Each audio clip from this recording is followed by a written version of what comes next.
bienvenidos a este panel.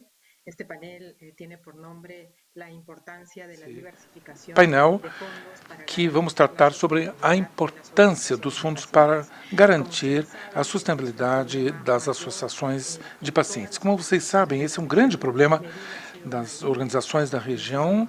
A Merula tem sido uma líder nos últimos anos, dando mentoria a essas associações para poder garantir que isso aconteça.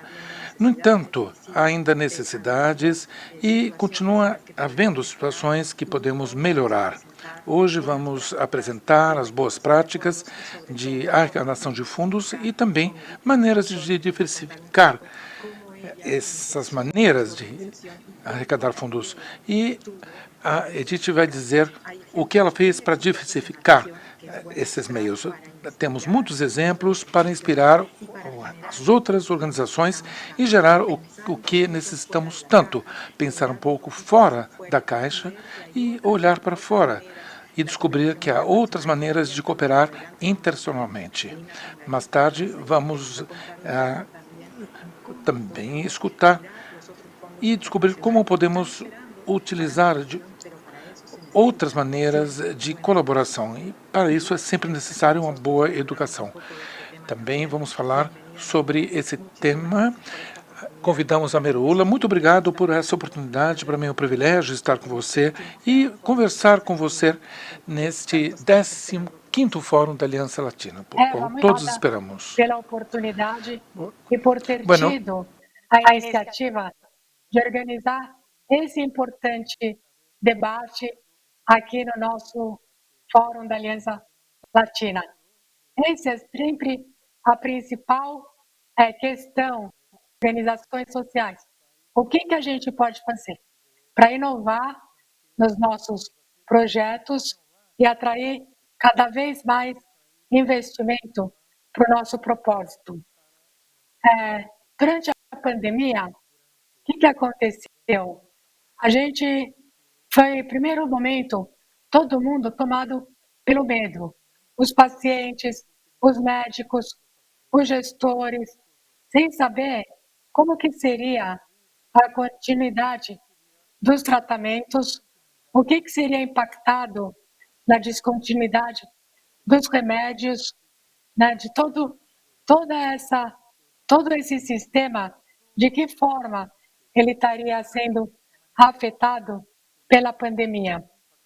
Então, em primeiro momento, a gente teve que agir com muita rapidez.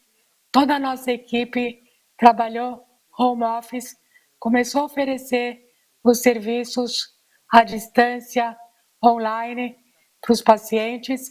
E aí nós fomos em busca de parcerias e apoios que pudessem fazer a diferença naquele momento para o nosso cenário. E a Brale conseguiu, então, trazer nossos apoios de empresas que nunca antes tinham apoiado a causa da oncologia, justamente porque elas estavam sensibilizadas com o assunto da pandemia. Então, conseguimos, por exemplo, com a Uber, um mês gratuito, transporte para transportar os pacientes para 23 cidades em hospitais públicos, para eles irem e voltarem para o tratamento no mês de junho, sem ter que interromper as sessões de quimioterapia, radioterapia e todo o tratamento que eles estavam realizando.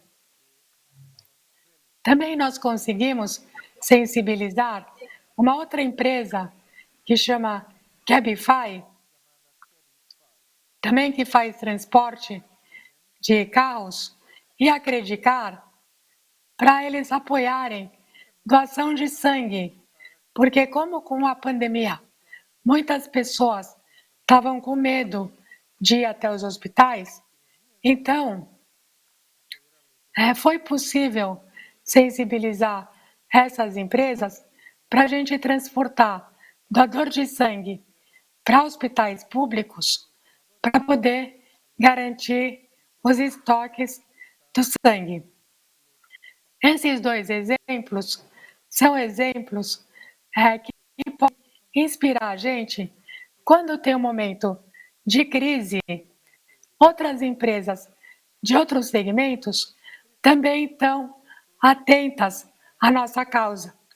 E de que forma que nós podemos contar nossa história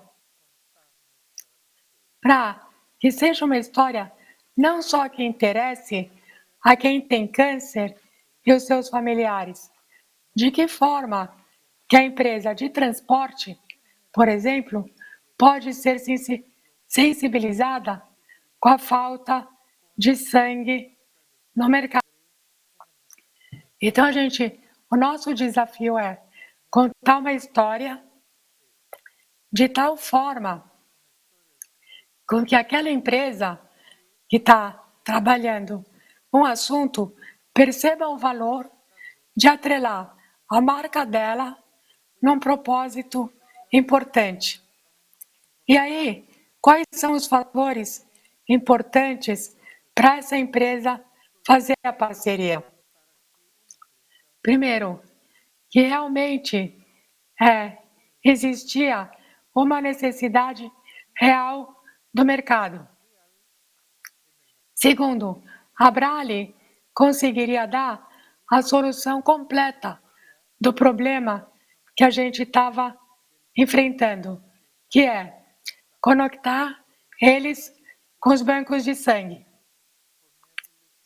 conectar o doador,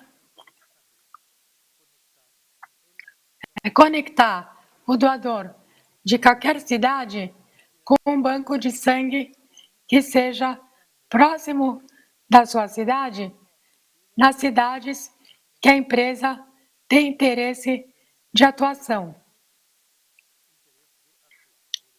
E depois, também, conseguir divulgar numa forma ampla nas nossas redes sociais, dando visibilidade para a empresa que fez a parceria, como também para as pessoas que poderiam ser possíveis doadores de sangue, para elas se mobilizarem, para irem até o hospital.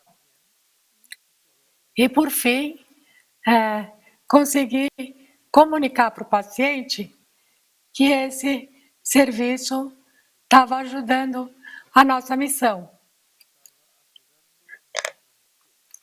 Então, Eva, esse é um exemplo de uma iniciativa que você propõe para a empresa, mas não só com uma história triste, que está faltando sangue no mercado, mas você oferece quais são as soluções que estão ao seu alcance, que podem ajudar a dar visibilidade ao que a empresa te oferecer. Porque o que a empresa quer? Quer trabalhar o impacto social, mas não quer ter problema para atingir o objetivo da ação. Qual é o objetivo da ação? Levar doadores para doarem sangue nos hospitais. Não sei se ficou claro esse exemplo.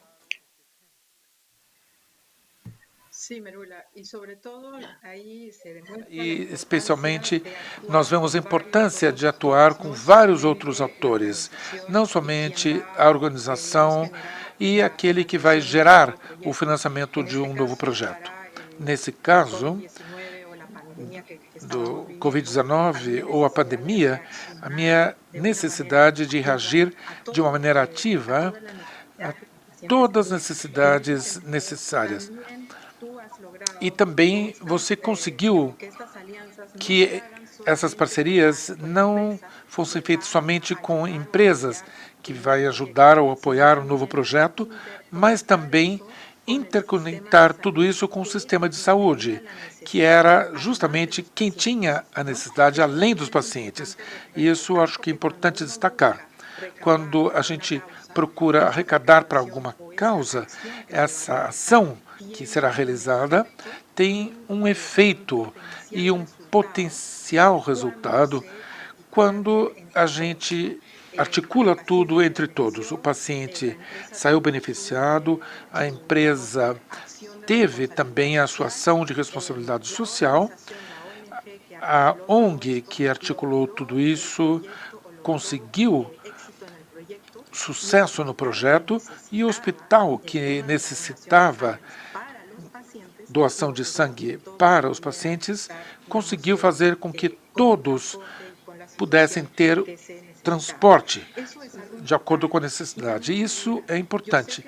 E também, Merula, eu sei que você fez algo muito interessante com respeito à telemedicina e as ações para melhorar o acesso a alguns pacientes que precisavam ver um especialista e não podiam sair de suas casas. Esse também não é necessariamente um tema que envolve fundos, mas também articular diferentes atores. E isso acaba legitimizando a sua causa, a faz conhecida. E para o futuro, quando alguém apresenta projetos, existe todo um passado do sucesso alcançado e aquele que surgiu depois de uma ação. Merula, nesse tema, na chegada aos hospitais e o contato com os médicos, como é que foi a sua experiência com outra empresa que também ajudava a pagar as consultas de telemedicina e as consultas também a pessoas? É interessante, Eva, porque todos esses projetos vão somando na melhoria do relacionamento que a nossa organização tem com todos os atores. Então, quando nós oferecemos doador de sangue para o hospital, a nossa relação se fortalece com o hospital. Então, o próximo projeto que nós vamos oferecer para eles já sabem que nós também somos parceiros para ajudar também dos dois lados. Não só exigimos melhor atendimento para os pacientes e a participação dos médicos no projeto, mas também a gente ajuda quando eles precisam. Então, justamente o que você comentou aí, vai fortalecendo a nossa relação com os outros participantes aí do nosso propósito. Em relação à telemedicina, foi muito interessante, Eva, porque, de uma certa forma, todo esse atendimento por telefone, online, de orientação para o paciente, já estava acontecendo. E teve uma empresa nos provocou e falou: como que a gente pode dar um atendimento melhor para essas pessoas? E a nossa equipe foi pensar o que poderia ser feito, até que a gente pensou em formalizar um projeto de telemedicina, aproveitando que essa modalidade de atendimento foi normatizada, foi permitida no Brasil durante a pandemia, porque antes a legislação estava meio na dúvida se era permitido. E Eva, nós encontramos uma empresa que tem uma plataforma maravilhosa para telemedicina, que faz todo o processo, desde o agendamento da consulta até passar os exames, avaliação do laudo. O médico pode escrever o laudo pela plataforma, prescrever medicamento também pela plataforma, além de permitir uma interface muito fácil com o paciente através do vídeo por celular e por computador. Então, esse projeto foi estruturado. Essa empresa, ela tinha um pequeno grant que ia permitir atender 100 pacientes, né? Mas 100 pacientes, a gente não achou, falou, começar com pacientes. E depois, na medida do projeto, estruturado, a gente consegue vender outras cotas para outras empresas apoiarem com mais 100, por mais 100, com mais 100, e assim dar continuidade ao trabalho. Então, o que foi feito? Nós contratamos médicos para algumas horas, são médicos que trabalham numa das melhores equipes no Brasil, no hospital privado, e eles aceitaram dedicar cada um 4 horas por semana para poder fazer a avaliação e as consultas com os nossos pacientes. Então, qual que é o pré-requisito? O paciente tem que ter já diagnóstico confirmado de algum tipo de câncer hematológico e ele pode discutir com o médico os seus exames, pode tirar dúvidas como se fosse uma consulta de segunda opinião médica, mas principalmente pode tratar de como ele pode melhorar os efeitos colaterais, né, para se sentir melhor, mas principalmente o que a gente está conseguindo dar para esses pacientes é o acolhimento e a segurança que o que eles estão fazendo está certo, né, o tratamento que eles estão sendo submetidos está certo, e fazer com que eles precisem viajar ou ir até o hospital para o seu tratamento só em momento realmente de aplicação da medicação. Então, através dessa possibilidade da telemedicina, pacientes que são tratados nos hospitais públicos vão ter agora esse canal para falar com os médicos e com a equipe da Abrale para poder ajudar durante o tratamento.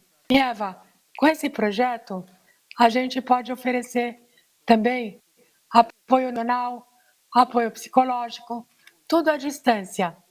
E para custear esse projeto, a gente vende cotas. Então, cada empresa paga uma pequena cota para adotar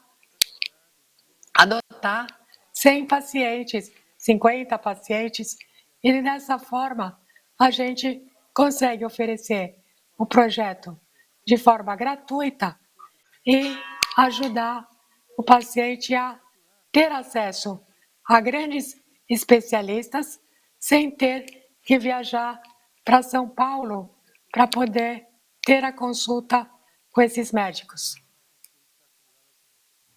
Marula, servir de puente entre estes atores é super interessante. Entre esses atores é muito interessante.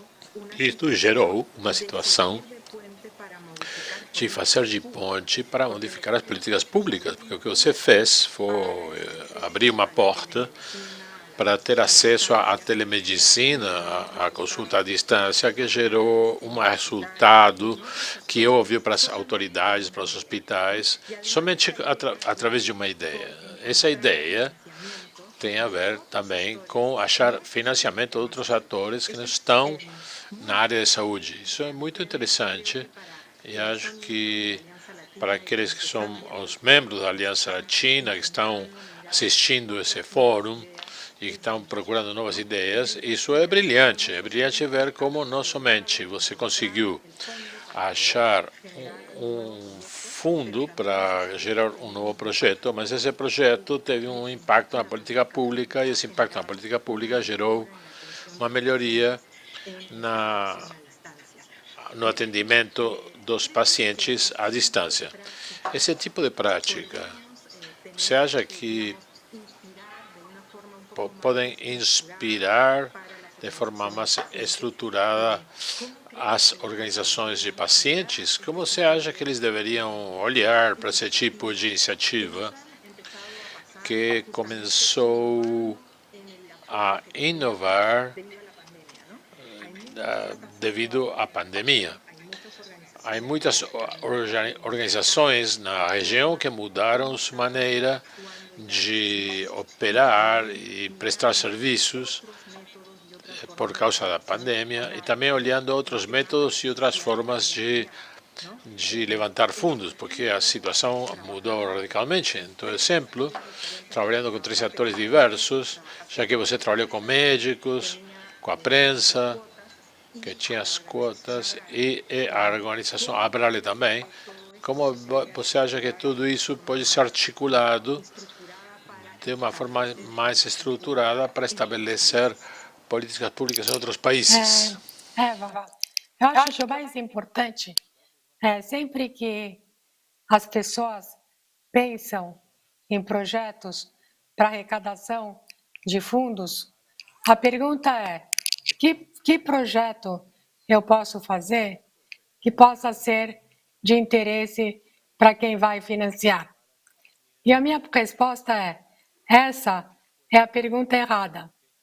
Porque se você pensa num projeto para ser interesse de quem vai financiar, já começa errado. O insight vai vir da seguinte pergunta: o que está faltando no sistema que, com a minha ajuda, com os meus contatos, poderia fazer a diferença para o paciente, para a minha missão? E nessa pergunta, que todos os dias eu estimulo a nossa equipe a pensar o que a gente poderia fazer que pudesse ajudar o governo, ajudar o paciente e trazer melhor resultado para o tratamento e para a nossa missão. E quando você faz essa pergunta, vem a resposta. Você precisa ter projetos de educação médica, você precisa ter projetos que apoiem essas pequenas necessidades do paciente. Então, o que a gente pode inspirar para as outras organizações na rede é verificar dentro do seu país, dentro da missão que você está trabalhando e com o governo, o que está faltando que o governo não consegue fazer, que poderia ser feito pela sua organização. O que está faltando você informar para o governo que os pacientes estão tendo dificuldades para que eles possam melhorar as ações que estão sendo realizadas. Então, muitas vezes o governo não toma as medidas não só porque eles são incompetentes, porque às vezes são mesmo incompetentes, mas a maior parte das vezes falta o conhecimento. Ninguém sabe o que se passa com o paciente, quais são as necessidades do paciente, o que está sendo prioritário. Então, o nosso papel é conseguir ter esse contato com o paciente para entender quais são as necessidades, para daí levar essas necessidades para o governo. Agora, Eva, eu não posso falar para o governo as necessidades do paciente pensando só na minha experiência como merula paciente. E não posso levar para o governo as necessidades do paciente porque uma empresa me falou que tem essa necessidade. Eu só vou saber para levar para o governo a necessidade do paciente se eu estiver ao lado do paciente, fazendo projetos com o paciente, escutando o paciente e captando essas informações do que realmente está fazendo falta e o que importa. E, por último, eu queria colocar aqui um outro projeto que é muito importante da Abrale e que ajuda bastante na arrecadação de fundos. Quando a gente escuta o paciente, a gente percebe que muitas questões do tratamento que não foram feitas foi por falta do conhecimento do médico. Então, existe no Brasil uma lei que permite você abater dos impostos projetos que trabalhem a capacitação médica, entre outras iniciativas. Mas a capacitação médica, que era nosso interesse. Nós montamos um projeto, uma plataforma que chama OncoEnsino. Apresentamos esse projeto. Esse projeto é um projeto muito grande, mais ou menos 2 milhões de dólares foram investidos nos últimos 5 anos para produzir conteúdo de aulas que vão capacitar profissionais da saúde e médicos.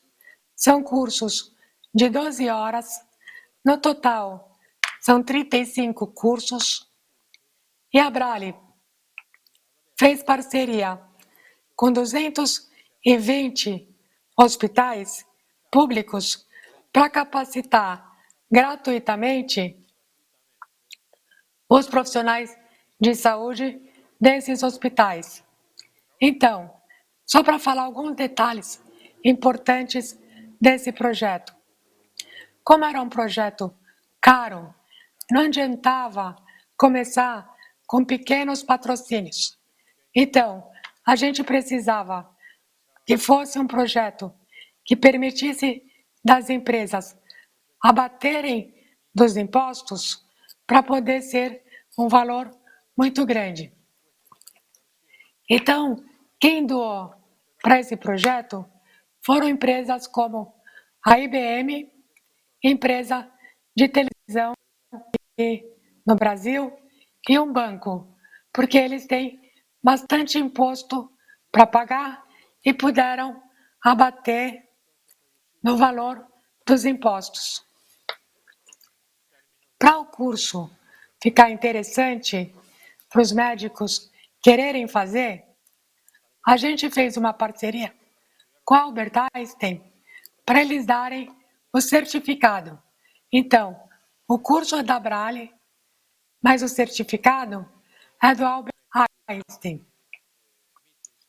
Então, isso torna o curso mais atrativo, porque as pessoas vão querer aquele certificado de curso que é bem valioso. E depois, no lugar do curso ser de grátis, open, para qualquer pessoa fazer, a gente fez a parceria com o hospital, e o hospital que convida o seu funcionário para fazer o curso. Então, para cada turma, o hospital fornece para a Brale a lista dos alunos. Esses alunos querem terminar com sucesso o curso, fazer a prova e ter uma boa avaliação, porque o diretor do hospital vai receber esse relatório.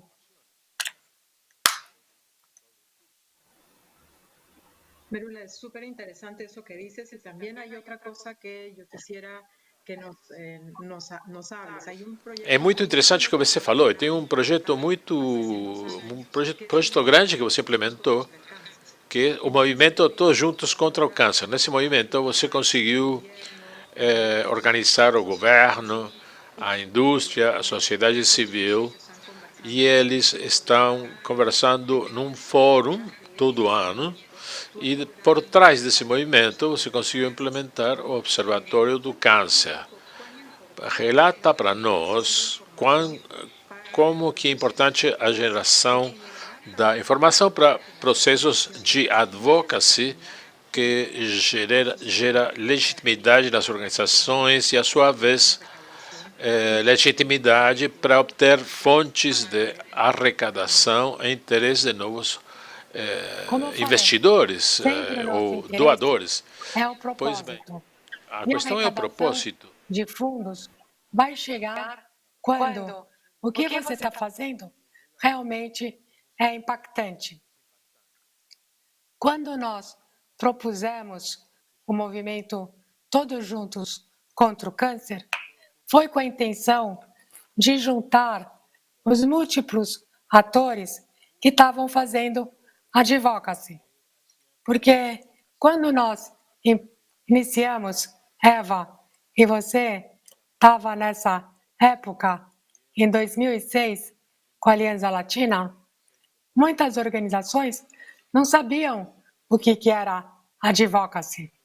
E a América Latina tinha uma tradição na assistência. Tudo o que se fazia era para pagar o tratamento para o paciente, fazer um bingo para pagar um transplante.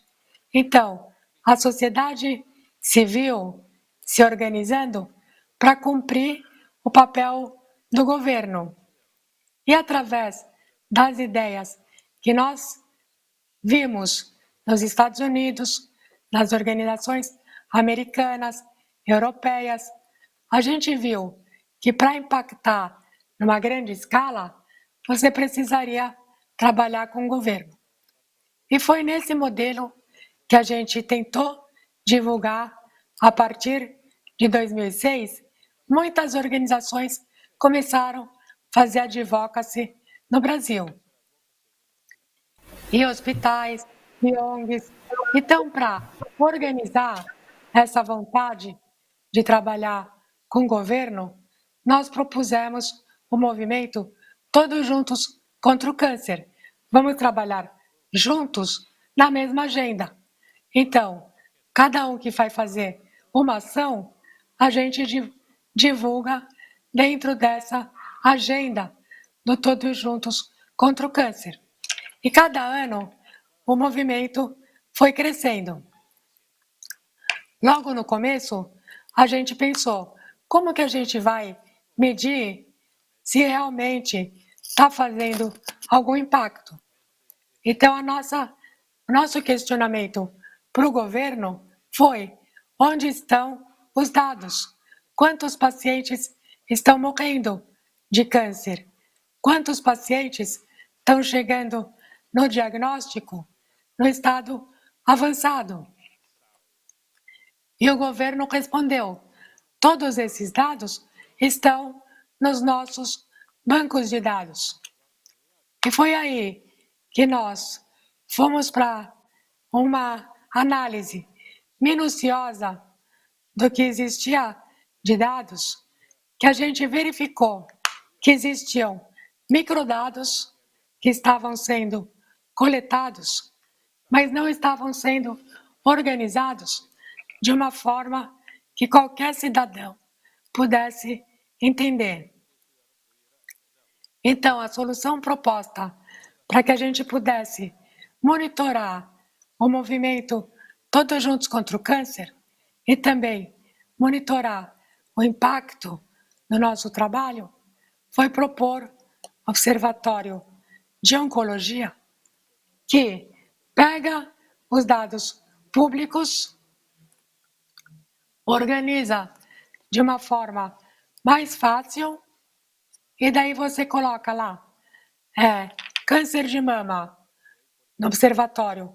Você já vê de uma forma organizada tudo o que existe para o câncer de mama, por estado, por município, por idade, por estágio de tratamento, todos os dados do governo de uma forma muito fácil, muito transparente.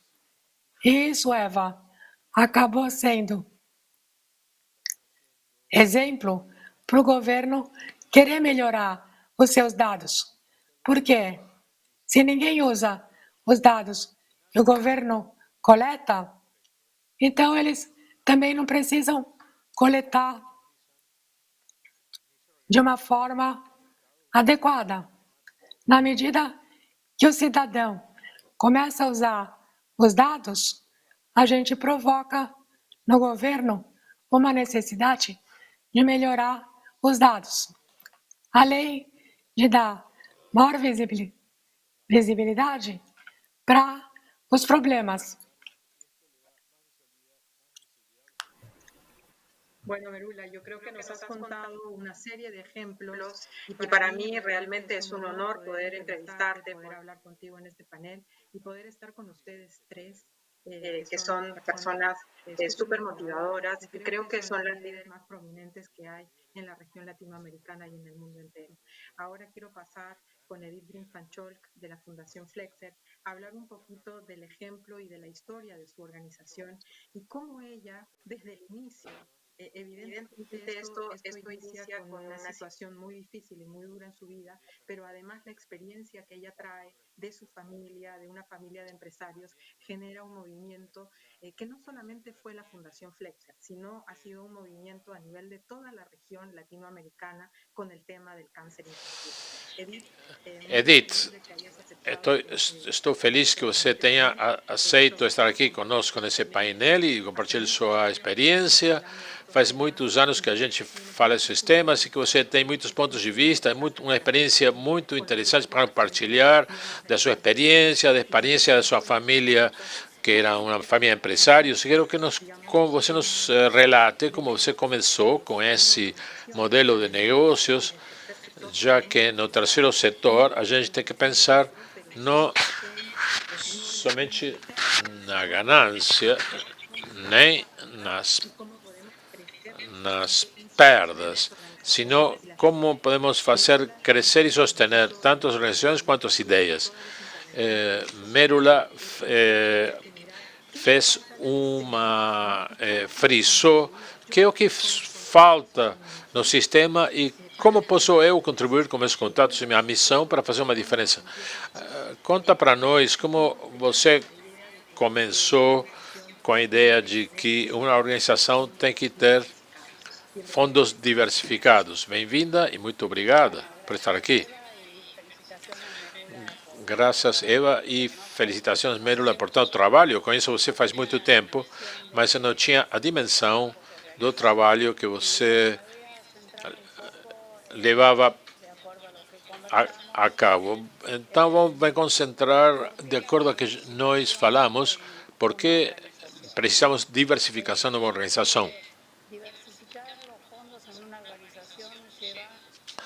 Diversificar fundos numa organização requer muito esforço, dedicação e uma questão de aprendizagem contínua. Para ter essa força e essa convicção na diversificação, a organização não deve ter isso no seu ADN. Os presidentes, os executivos têm que ter no seu ADN a ideia que a diversificação é importante. Como Eva falou, eu tive uma experiência muito precoce a respeito à importância da diversificação na empresa familiar. Eu era uma jovem de 17 anos, já trabalhava na empresa, e naquela hora tínhamos 22 filiais em todo o país, 50 anos atrás, pouco menos de 50 anos. E uma empresa, e tínhamos uma fábrica muito, muito grande. Um dia apareceram duas pessoas muito bem vestidas para o que era habitual na fábrica e me falam que eles vêm a comprar 50 mil blusas polo, com calorinho tipo polo. E eu fui correndo e falei, tem duas pessoas que querem comprar 50 mil blusas tipo polo. Fala que nós não vamos vender, mas depois vem aqui e eu vou explicar para você por quê. Então fui e falei, eles não podiam acreditá-lo, eles foram embora e meu pai me falou, veja, não vou arriscar 50 mil blusas polo num cliente só, quando posso ter 1000 clientes que comprem 50 blusas tipo polo nas 22 filiais. Não vou arriscar ter alguém que esteja devendo para mim uma quantidade enorme de dinheiro, quando eu prefiro dividir essa dívida entre inúmeros clientes e não arriscar uma semana de produção num cliente único. E isso ficou para mim como um símbolo de sustentabilidade. Quando a gente começou a organizar a fundação, eu falei para mim que eu não queria depender de poucos clientes. Embora isto seja muito tentador, conseguir 2 ou 3 doadores grandes que nos sustentem. E faz muitos anos atrás, e também a partir de outra experiência anterior, já que na fundação, precocemente aconteceu que apareceu um doador individual que estava na categoria que a gente procurava. Sua doação foi tão grande, foi tão alta, que a gente pensou em fazer crescer a fundação a respeito desse fundo que tinha, com base nesse fundo que tínhamos conseguido desse único doador. Quando a gente percebeu, a fundação estava muito grande e não tinha essa sustentabilidade. E voltamos às origens de falar, não vamos fazer um projeto de custos operacionais do dia a dia numa só doação muito alta. Apesar de que nós temos 9 sedes e temos mais de 20 pessoas que são empregadas, os custos operacionais se sustentam por milhares de doadores individuais. E já passamos várias crises na Argentina contudo, nossa sustentabilidade nunca entrou em risco, pelo menos a respeito dos custos operacionais, que a gente aprendeu com isto, que sem doações enormes. E, por outro lado, tivemos outras experiências onde esse tipo de doação é muito controvertida e nos compromete, porque nós falamos, ok, essa doação nós não a aceitamos por nossas características, mas essa doação por ir para um hospital.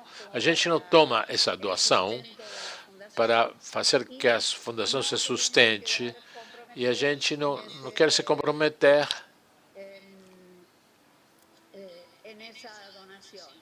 com essa doação grande. Eu gostaria de explicar um pouquinho mais. Durante muitos anos, nossa fundação tinha colocado à disposição um medicamento que não existia na Argentina durante 10 anos, no país inteiro. A gente conseguiu oferecer esse medicamento gratuitamente aos pacientes. E isso tínhamos feito um convênio com a Associação Médica referida a essa doença. O laboratório originário queria fazer uma doação. E eu falei, não, melhor doar os medicamentos a um hospital para que não tenhamos problemas com essa doação tão volumosa. Bom, resumindo, isto exige diversificar, ter milhares de doadores individuais. Eu sei que se fala muito dos fundos internacionais, mas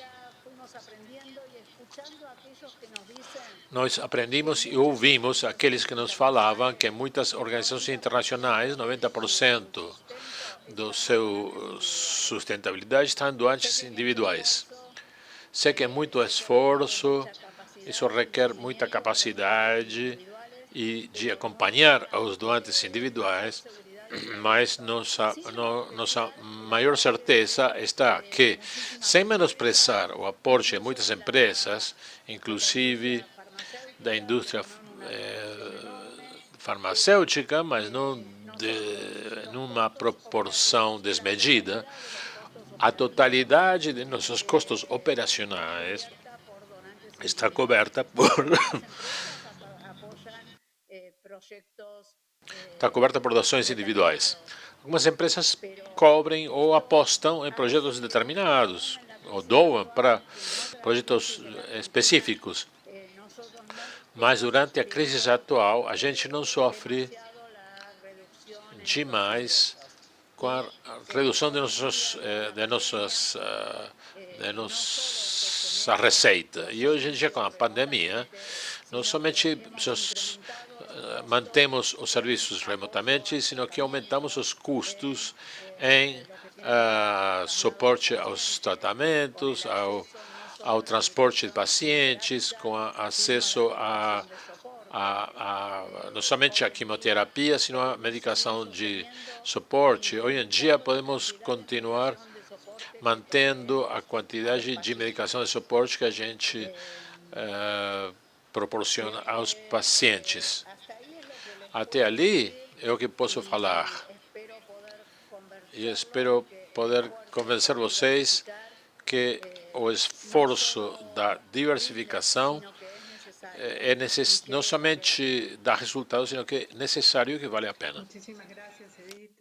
Efectivamente, el diversificar fondos es una de las estrategias más importantes que las organizaciones tienen que tener, pero para lograr que deve ter as diversificações. Para isso, os projetos têm que ser críveis, eles têm que apresentar resultados e, logicamente, a organização tem que estar muito bem consolidada. Sim, tudo isso poderá convencer o doador individual da causa. E, com certeza, o tema do impacto que tem sobre ele é importante também pelo serviço. Agora, um comentário final. Bom, um último comentário. Eu sei que todos acreditam que o câncer infantil é mais fácil, mas eu gostaria de contar para vocês uma história vinculada a esse tema. Quando começamos a fundação há 25 anos, as empresas não tinham nada ou não queriam saber de câncer infantil. Os meios de comunicação não queriam que aparecesse o nome câncer infantil. Foi necessário muito trabalho com os profissionais para criar uma imagem de câncer infantil onde, eu não sei como se chamam nas regiões, cada região tem o seu nome. Ainda hoje, não usamos as histórias pessoais nos meios de comunicação, as histórias de pacientes. Acho que nós, assim, eliminamos, de um lado, o drama do câncer infantil e também eliminamos o uso indevido das histórias das famílias. E como você mesma diz, eu acho que o que convence o doador individual é a quantidade de família que nós podemos atingir. Quer dizer, a nossa organização vê milhares de famílias, hoje em dia, pelo Zoom, por mês, em todo o país. E isso os doadores conhecem e a gente quer que todos tenham as informações completas de tudo o que estamos fazendo, não somente a nível familiar, mas também o que estamos fazendo para melhorar a oncologia pediátrica na Argentina, e o que estamos fazendo em termos de advocacy. Porque o doador individual é movido por motivos diferentes. Então, a gente tem que assegurar que eles recebam a informação para saber que tipo de coisas estamos fazendo. Não somente para que comecem a doar, mas que continuem doando. Bom, até aí que eu gostaria de falar exatamente isso. Muito obrigado, Edith. Isso é muito importante. Sim. Merula, por favor. Edith, muito interessante essa sua colocação. Realmente, o doador pessoal física quer entender o impacto que esse seu dinheiro está causando. Só que a gente tem uma dificuldade de engajar cada vez mais pessoas físicas na nossa causa. Então, tem aquele limitado grupo de pessoas que contribuem e como a gente pode fazer para aumentar o número de pessoas que vão se sensibilizar com a nossa causa. E eu quero trazer aqui um exemplo de uma iniciativa que nós fizemos agora na pandemia, que pode ser uma ferramenta fácil para todo mundo implementar. Existe uma plataforma portuguesa de leilão. Eu não sei em espanhol como se chama leilão. Mas o que a gente faz? A gente pega com hotéis, restaurantes, cabeleireiros, artes, itens e experiências. A gente coloca nessa plataforma para ser, a gente consegue a doação desses itens. E a gente coloca nessa plataforma para serem leiloados. Então, camiseta de jogador de futebol famoso, bola de basquete. E daí, cada item fica 20 dias nesse leilão online, recebendo lances. Então, é uma forma divertida de você engajar mais pessoas para conhecerem a sua causa e uma contrapartida para quem vai fazer a doação. Então, uma pessoa vai fazer uma doação importante e ela recebe, comprou no leilão um weekend, um final de semana, num hotel na montanha. Então, durante a pandemia, a gente conseguiu leiloar quase 60 itens que foram negociados pela nossa equipe de captação de recursos, que recebeu a doação dos itens e colocou esses itens para serem leiloados nessa plataforma, que eu vou colocar aqui o nome no chat, que é muito interessante e as pessoas podem usar para fazer leilão das suas organizações. Eva, em português e espanhol, como é leilão? Auction. Es como subasta. Em português ou em espanhol chama-se subasta. Então você coloca numa plataforma e esse produto começa a ser vendido e daí você recebe o dinheiro. Seria como um intercâmbio. É super interessante e também uma ideia muito inovadora com relação ao uso das redes sociais para fazer a propaganda dessa doação, também divulgar os seus efeitos, impactos sociais. Todos os doadores que querem entrar no leilão podem deixar também um pouco do dinheiro, deixa como símbolo para que aumente esse processo da causa. É muito boa para as organizações pequenas também, que estão começando e não tem uma infraestrutura tão grande para gerar isso que nós tínhamos falado com relação aos doadores particulares. Só um último comentário com relação aos doadores individuais. Muitas pessoas talvez estejam se perguntando como é que começamos. Nós começamos. Bom, nós começamos com amigos, meus pessoais e de outras pessoas, e começamos a pedir a cada um deles para nos apresentar 5 ou 10 pessoas. Isso, logicamente, dá um trabalhão, mas é uma maneira de começar. Se eu tivesse que começar outra vez, eu começaria da mesma maneira. Eu acredito que foi realmente um marco passar desse grupo pequeno, íntimo, aos conhecidos dos conhecidos. E muitas dessas pessoas, 25 anos depois, continua fazendo doações. Então, a gente não pode menosprezar os doadores individuais, porque eles dão pouco dinheiro. E também, cuidado, muitas vezes doadores individuais, eles começam com uma doação individual, mas essa pessoa pode ser dona de uma empresa ou de uma instituição que depois vai apoiar todo um projeto. Essa é uma maneira possível de começar. Exatamente, esse é um bom conselho, uma boa sugestão a todos que estão começando e querem diversificar, começar com pouco. Algumas vezes a gente pensa que esse pouco não vai ajudar a realizar os nossos projetos, mas pouco a pouco vai crescendo e nós devemos cuidar de cada pessoa. É uma boa ideia começar com os amigos, porque nossos amigos íntimos vão começar a gerar essa família de doadores e esse grande fundo que vai legitimizar principalmente o trabalho da organização mais tarde. São eles que dão a mensagem aos outros para poder ter espaço com outros doadores que podem também contribuir com a causa.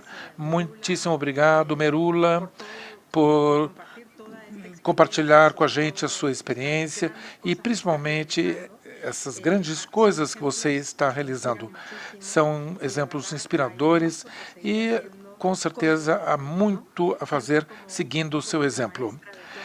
Como a mestra de toda essa organização, que é a Aliança Latina, e também muito obrigado, Edith, por compartilhar sua experiência pessoal e também da sua organização e parabenizá-las por tudo que vocês fazem. Espero que esse painel tenha ajudado e tenha servido como apoio e inspiração para os pacientes da sua região. Graças, Eva. E seguimos conectadas. Muito obrigada. Gracias.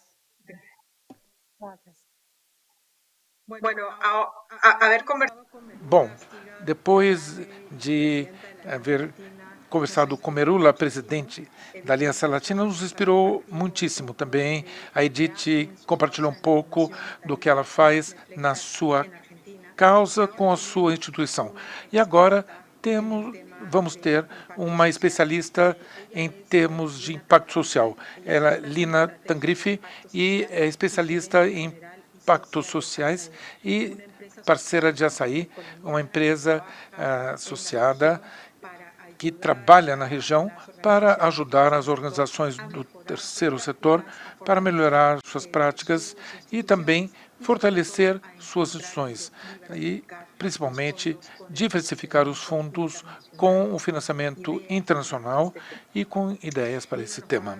A Lina vai falar um pouquinho sobre todas as possibilidades existentes para arrecadar fundos do terceiro setor. Então, Lina, muito bem-vinda, muito obrigada por vir aqui participar do 15º Fórum da Aliança Latina.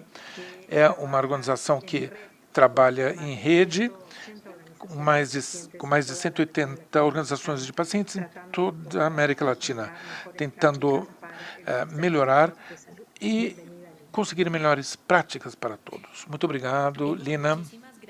Bom, muito obrigada por esse convite e também a Aliança Latina por nos convocar. Acordamos na Colômbia com muito frio essa manhã, mas muito emocionadas por poder compartilhar nossas boas práticas e maneiras com que devemos assumir como setor da sociedade civil muitos desafios que temos devido à Covid e também aos relacionamentos. Gostaria de começar contando um pouco sobre o que fazemos no Açaí. Somos uma empresa social, estamos sempre pendentes de poder gerar valor às organizações que ajudamos para que melhorem seus processos e fortalecê-los e poder avaliar o impacto social que elas generam. O que necessitamos, finalmente, em termos de gestão bem-sucedida, é saber com clareza os resultados que estamos mostrando e como gerar pontos de sucesso e como melhorar nossas intervenções e, assim, poder resolver os grandes problemas que tem a humanidade. E hoje estamos justamente num momento histórico em que necessitamos que as organizações que trabalham com pacientes e com temas de saúde estejam fortalecidos para poder ajudar a humanidade a resolver parte desses desafios. Eu acredito também que, como sociedade civil, precisamos ferramentas mais práticas para entender como, a partir de nossa estratégia, podemos redefinir nossos modelos de intervenção. E aqui eu queria me deter em algo importante. Eu posso diversificar, não posso diversificar minhas fontes de receita sem ter uma infraestrutura que tenha um modelo de intervenção, desenvolver metodologias onde eu melhoro a qualidade de vida de muitas pessoas e que isso também se traduza em resultados tangíveis e concretos. Eu acho que é muito importante entender quem somos, para onde vamos e qual o caminho que precisamos percorrer para chegar aonde queremos. Depois de ter esse processo de como entender ou repensar as coisas, e eu não gosto da palavra reinventar. Durante a pandemia ouvimos muito essa palavra. Eu acho que é importante, ao contrário, reinventar ou repensar a maneira que estamos fazendo ou que podemos conseguir em termos de objetivos. Uma vez que a gente fizer esse processo de repensar, eu acho que a diversificação de fontes de receita depende da inovação e da criatividade em poder fazer coisas de uma maneira distinta, criar narrativas que me permitam guiar e conectar as pessoas de maneiras distintas. E eu acredito que o importante disso tudo é fazer apostas. Não porque todas as organizações estão dedicadas a gerir programas de doadores individuais e por isso devo fazê-lo. Eu devo entender que tipo de implicações tem eu me dedicar a um programa de doações individuais, assim como eu deveria entender quais são as implicações de recursos através da cooperação internacional, ou como também posso gerir recursos através do desenho de unidades de negócios dentro da organização. Eu acho que aqui há um ponto muito interessante em termos de organizações de pacientes. Eu acredito que exista uma oportunidade de vocês podem mostrar portfólios de serviços para que vocês possam aumentar o fluxo de recursos permanentes dentro da organização. Isto é algo muito importante dentro do contexto de gestão e, claramente, esta é a necessidade mais importante, que são os recursos financeiros, mas, ao mesmo tempo, eu acho que vale a pena nós questionarmos que outro tipo de recursos podíamos aproveitar para poder questionar nossos processos de uma forma eficiente, sem diminuir os patamares de qualidade dos serviços, sem sacrificar a experiência do paciente. Especificamente me refiro a como gestionar parcerias mais eficientes com o setor privado e público, como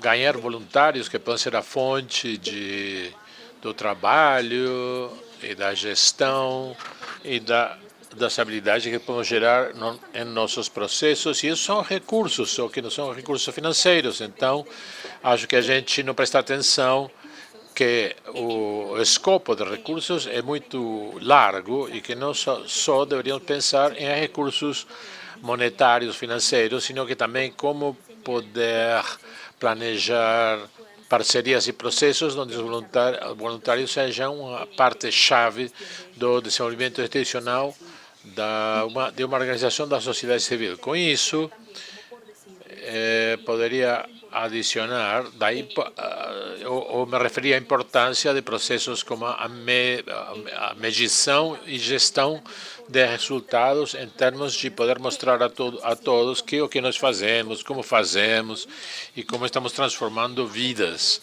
E também isso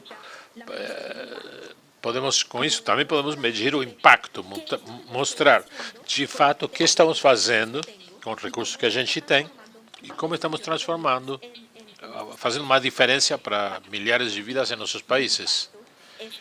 Então, compartilhar o impacto é ter muito em claro qual é a transformação que a gente quer conseguir a longo prazo. Isso com metodologias simples que nos permitam fazer entender melhor qual é o escopo e ter processos específicos mais enxutos, mais medíveis, em um período de tempo que nos permita estruturar planos de trabalho e também poder executar esses planos de maneira de se aproximar aos objetivos, às metas que queremos atingir como organizações. Então, isso não é uma área isolada da região, mas temos que ter condições institucionais que nos permitam poder gestionar os recursos não monetários, não financeiros, de uma forma eficiente. E ali, como empresa, a gente conseguiu trabalhar com muitas organizações para ajudá-las no processo de optimizar as ideias, de organizar, fazer mais enxuta a sua maneira de trabalho, entender o que acontecia na organização, como as decisões são tomadas, e, finalmente, como isto leva a gestionar mais recursos. Quero dar um exemplo para começar a finalizar a minha apresentação. Temos uma organização no Peru que a gente dá consulta para elas através de um plano institucional. Conseguiram que organizações de cooperação internacional financiassem parte desses projetos e conseguiram uma quantidade de recursos invejáveis para fortalecer os processos para fazer a organização mais sólida. Então, temos que ter essas imagens, as fotos que nos ajudem a poder conversar, a poder manter conversações de alto nível para poder conseguir recursos para nossos projetos e essa é uma época ótima para planejar o ano 21. Então, teremos no ano 21 com desafios mais profundos do que tivemos no ano 20, onde tivemos que ter uma capacidade de reação muito rápida e de pensar e ver as coisas com um olhar diferente. E o desafio maior para as organizações de pacientes é repensar os modelos de atendimento e de intervenção que sempre foram dependentes de estar presentes, da presencial. E temos que ver como modificamos nossos modelos de intervenção para preservar o distanciamento social e para evitar o contágio, a transmissão do Covid. Portanto, com isso, fecho a minha intervenção e espero poder conversar com vocês sobre isso mais para frente. Muito obrigado. Muito obrigada, Lina. Quero agradecer por você estar conosco e ter compartilhado a importância da estrutura das organizações, a diversificação e dar uma olhada à questão da inovação de projetos para gerar mais impacto. Obrigada por estar conosco. Muito obrigada, Aliança Latina, e muito obrigado a todos por havermos ouvido. Agora passamos para uma fase de perguntas e respostas. Ou seja, que os participantes podem fazer suas perguntas.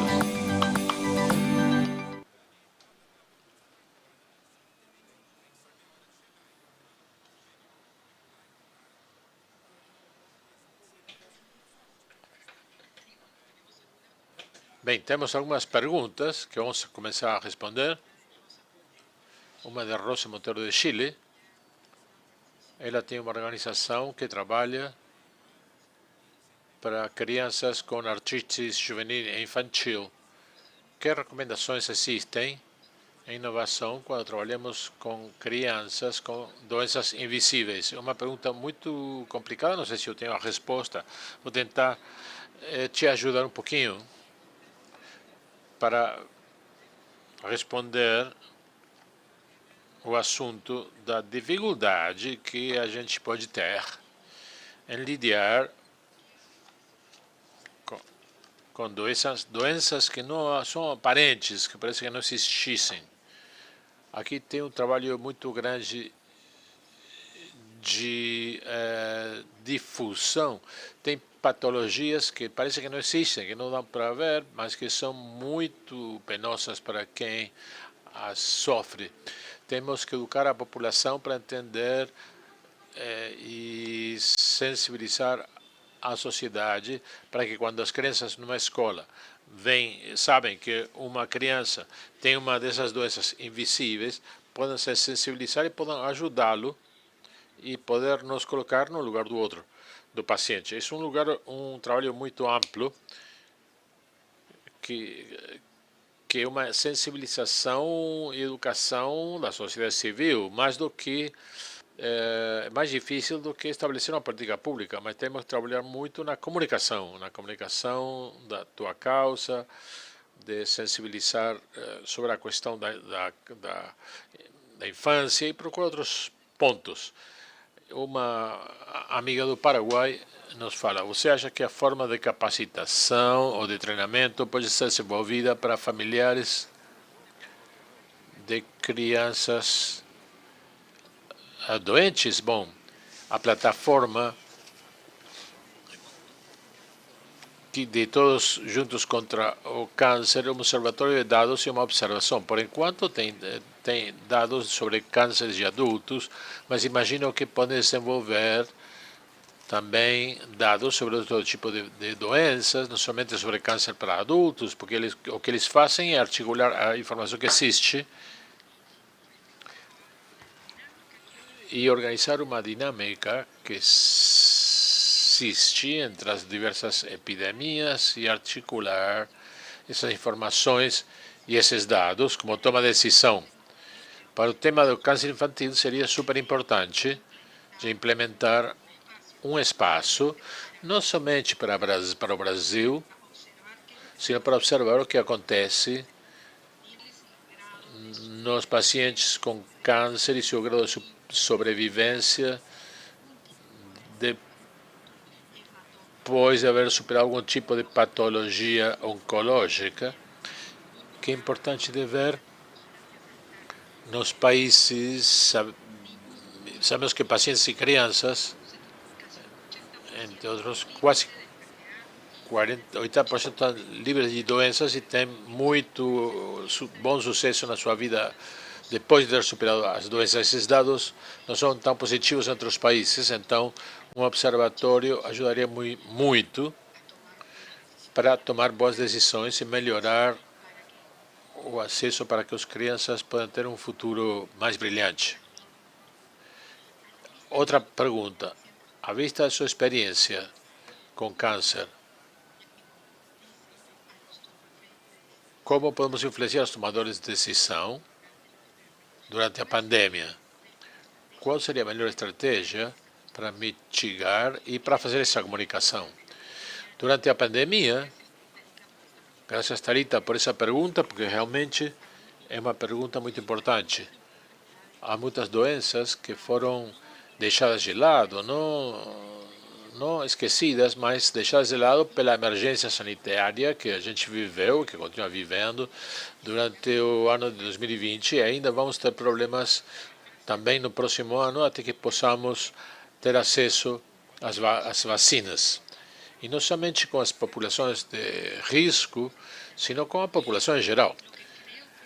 Para a população em geral, o que acho que podemos fazer com as autoridades é sensibilizá-las, demonstrar que temos outras doenças, que não é somente o Covid que é o problema, mas temos doenças que não podem ficar de lado, e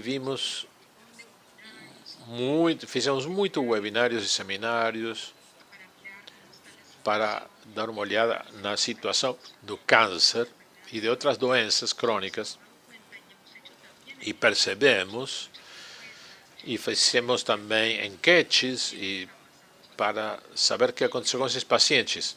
Com toda essa informação, agora as organizações têm uma ferramenta muito útil para sensibilizar aos tomadores de decisão e ver e demonstrar quais são as consequências que o Covid produziu por causa do distanciamento social, do confinamento. Agora, a gente sabe que se a gente tomar boas medidas, especialmente sobre cuidados pessoais, para chegar no médico e continuar com os tratamentos, a gente pode resolver isso.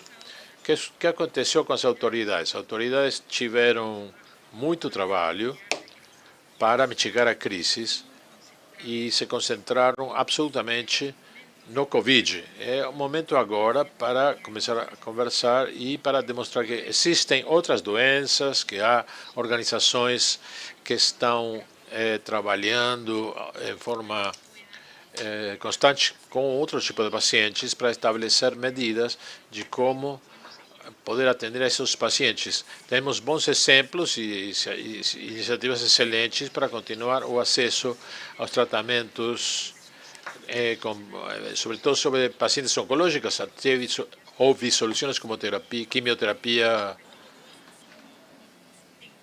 em casa para pacientes. Houve receitas eletrônicas para continuar com os tratamentos de pacientes. Se procurou os processos de consulta médica, fazê-los com tempos mais alongados, mas acho que isso ainda não é suficiente. A gente não trabalhou o suficiente identificando novos pacientes de câncer, que, de acordo à informação que temos, sabemos que são um número muito grande por ano, e esse número grande por ano, esse ano, a gente não tem. E isto vamos ter que pagar um preço muito alto no futuro, já que em 2021 vamos identificar muitos pacientes com câncer novos, mas é um estágio mais avançado porque eles não fizeram uma detecção precoce. E alguns que já estavam diagnosticados, mas que não fizeram as cirurgias a tempo devido à emergência sanitária do Covid. Infelizmente, acho que agora é uma hora de que todas as organizações de pacientes comecem a se unir e trabalhar e articular-se com os tomadores de decisão a urgência que significa o futuro dos pacientes oncológicos, o futuro do diagnóstico, o diagnóstico precoce no futuro, de como confrontar o câncer nesse momento, a luta contra o câncer nesse momento, como organizá-la, e para que os pacientes percam o medo de ir aos hospitais, de ir a seus controles, aos médicos e continuar. Agora, também estabelecemos medidas de segurança suficientes para que os pacientes voltem aos hospitais e continuem com seus tratamentos, que não abandonem seus tratamentos. Muitos tratamentos se fazem mensalmente, especialmente quando temos aspectos biológicos involucrados. Não devemos esquecer que a gente tem que conversar e demonstrar. A gente não pode permanecer em silêncio, não podemos permitir que os pacientes interrompam seus tratamentos. Não somente existe o Covid no mundo, temos outras doenças, e isto nos fez avançar em muitos assuntos, mas também a gente retrocedeu em muito. Continuamos trabalhando e ajudando e advogando para um melhor acesso e melhor qualidade de vida para os pacientes, e continuamos trabalhando conjuntamente, já que sozinhos não somos tão fortes quanto unidos. Essa é a mensagem que podemos deixar com a Aliança Latina agora. Muito obrigado a todos por nos ouvirmos. Tenham uma boa noite. E a gente se vê amanhã novamente, no terceiro dia da Aliança. Até amanhã.